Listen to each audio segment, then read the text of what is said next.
Hey everyone, welcome back. Ready for another deep dive. Absolutely. Let's do it. All right, so today we're tackling something I think we all struggle with a little bit. Oh, I know where this is going. Yeah, that's right, facing our fears and finding the courage to speak up.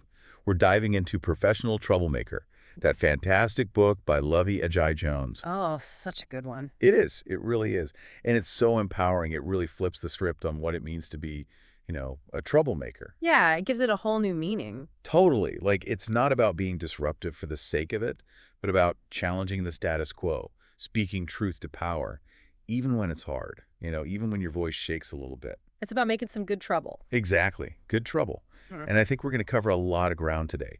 Understanding fear, finding our voice, those tough conversations we all dread, building a support system, embracing failure, and, ultimately just living a more authentic and bold life. I love it. So much to unpack there. I know, right?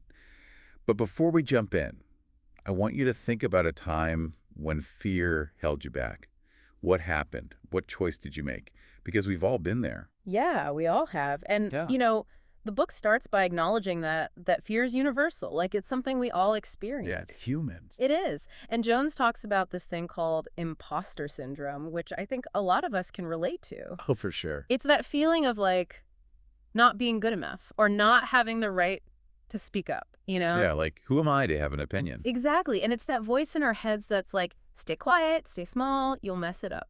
Right. Ugh, yes, I know that voice all too well. But the book argues that it's a trick. It's a mental hurdle we create for ourselves. And I love how Jones shares personal stories throughout the book. Right. It makes it so relatable. Totally. Like, I remember this one story where she talks about turning down a public speaking opportunity because she was just terrified. Oh, I remember that one. And afterward, she realized she'd let fear make the decision for her.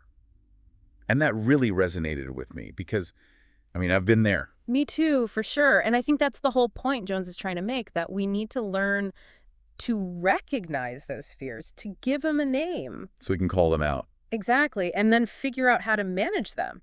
It's not about eliminating fear altogether, because that's probably not realistic. Right. It's always going to be there to some extent. Exactly. But it's about not letting it control us. Not letting it be the one in the driver's seat. So true. So how do we actually start speaking up? Because it's one thing to say, be brave, but what does that look like in our everyday lives? Well, Jones has this great analogy in the book about building your courage muscle. I love that. It's like working out, right? You wouldn't just walk into a gym and try to bench press 200 pounds on your first day. No way. No, you'd start small, build up your strength, and gradually take on bigger challenges. So it's the same with courage. So baby steps. Yeah. Start by speaking up in low-stakes situations. Maybe it's sharing your opinion in a meeting or voicing a concern to a friend, something that feels manageable. Yeah, that makes sense. And each time you do it, that courage muscle gets a little stronger. Exactly. But what about those really difficult conversations, the ones we kind of dread having? Like confronting a colleague who takes credit for your work, or setting boundaries with a friend who maybe takes advantage of your generosity. Wait, those are tough ones. Right. Like, how do we approach those situations? Well, Jones talks about this, and she really emphasizes the power of combining honesty with empathy. That's so important. It is. It's not about attacking or blaming, but about asserting yourself while acknowledging the other person's perspective. Yeah. And she even gives some scripts for how to approach these conversations, which I found super helpful. Scripts, really? Like word for word? Well, not exactly word for word. It's more like a framework. It gives Yeah. you a starting point, a way to structure your thoughts and approach the conversation calmly and constructively. Oh, I see. Like a template. Exactly. Yeah. So, for example, instead of saying, you always steal my ideas, which can feel very accusatory. Yeah, it's not going to go over well. Right. You could say something like, hey, I noticed you presented that idea in the meeting today, and I had a similar concept I was working on. I'd love to share it with you. Oh, that's so much better. Right. It's about being assertive, but not aggressive. Standing your ground while still maintaining respect. Absolutely. It's about finding that balance. Exactly. And remember, you're not alone in this. Oh, that's so important. It is. We can't do this alone, right? We need a support system. And Jones talks a lot about building a courageous community. I love that phrase. It's about surrounding yourself with people who lift you up, who challenge you to grow, and who will catch you when you stumble. It's about having mentors who guide you and allies who amplify your voice. Yeah, and she even talks about having a hype squad.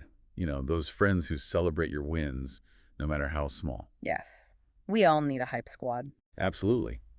And speaking of support, the book also dives into the importance of embracing failure. Oh, that's a big one. It is. But Jones argues that failure isn't the opposite of success.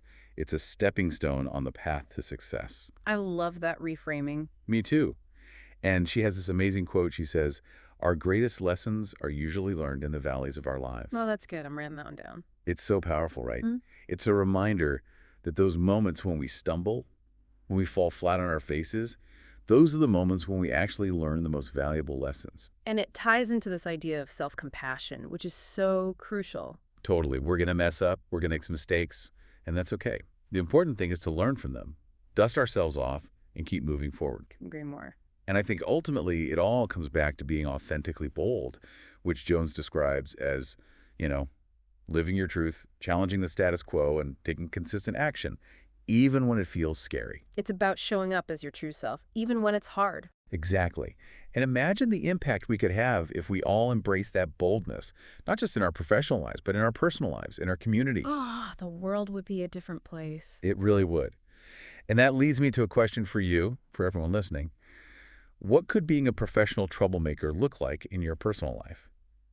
How could you challenge norms and create positive change in your own community? That's something to really think about. It is.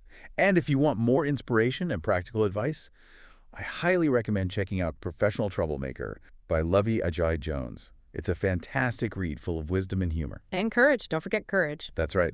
Thanks for joining me on this deep dive, everyone. See you next time. Bye, everyone.